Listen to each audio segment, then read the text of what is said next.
as a community can do better. What do you want to tell your children about this moment? We need reforms.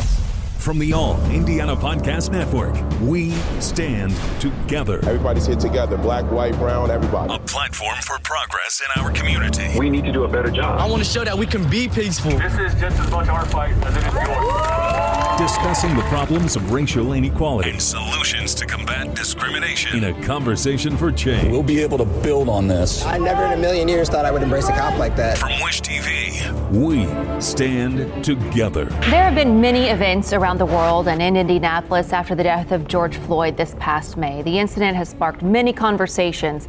This month, we're giving various leaders and the community an opportunity to share. Yeah, Kylie, as you very well know, we're calling the series We Stand Together. This is where we are providing a voice to speak of the problems of racial inequality and look towards solutions. It's about real talk and bold conversations that can be a catalyst for meaningful change.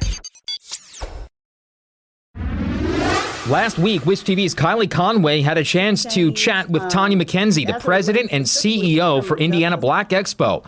And here is some of what she had to say. All lives may matter, but right now the issue is Black lives aren't mattering. And so that's why the slogan is on Black lives, because they are the folks who aren't mattering right now. And so it's not a dig at our white brothers and sisters or, anyone else. It's just a matter that we want to matter.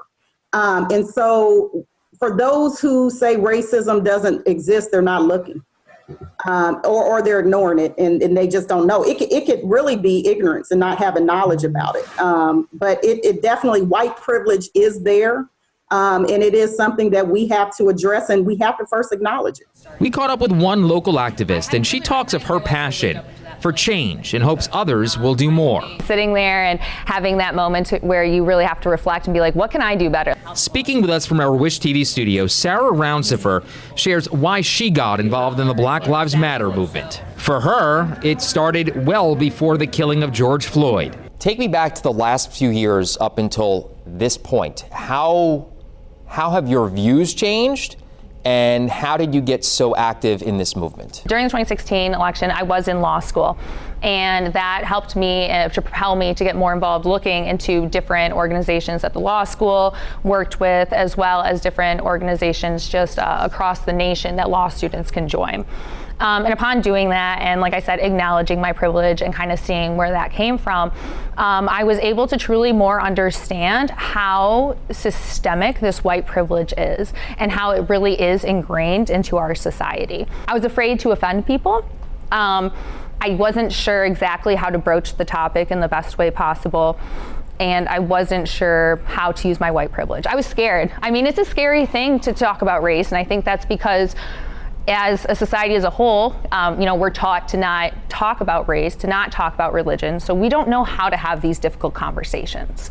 And if we don't know how to have these difficult conversations, we're not going to have them. And in not having them, we overlook all of these instances of racism and discrepancies and things that we could easily fix and solve, but simply choose not to. After the incident in Minneapolis, you got involved in the protests.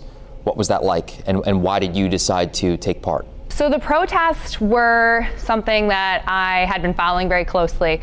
My brother lives up in Minneapolis, and he started partaking immediately, and so did my other siblings around the country. And I knew that this was something that I fiercely believed in. This was the moment. I could feel that this is when I truly needed to speak up and do what I could. So Sara did just that. She was on the ground in downtown Indianapolis, there for the peaceful protests, and also there for what followed. I've partaken in protests before, and none of them have gotten to that level.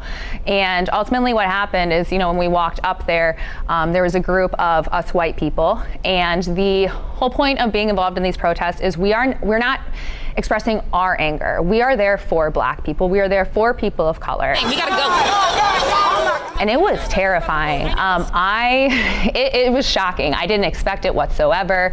We had to get the gentleman out next to me who had gotten directly hit with the tear gas canister, and it was very, very scary. And I knew in that moment, I was like, this is where I belong. Like, this is why I'm here. I know that I can fight. Like, I know that I can put my body out there and try and make a difference as much as possible.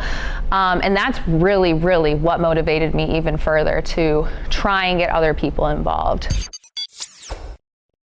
And she means it as well. Sara tells me that she plans to leave her job at a private law firm to begin working for a nonprofit. From Wish TV, we stand together. Watch, read, listen, and be a part of the conversation online at wishtv.com and when you follow Wish TV on Facebook.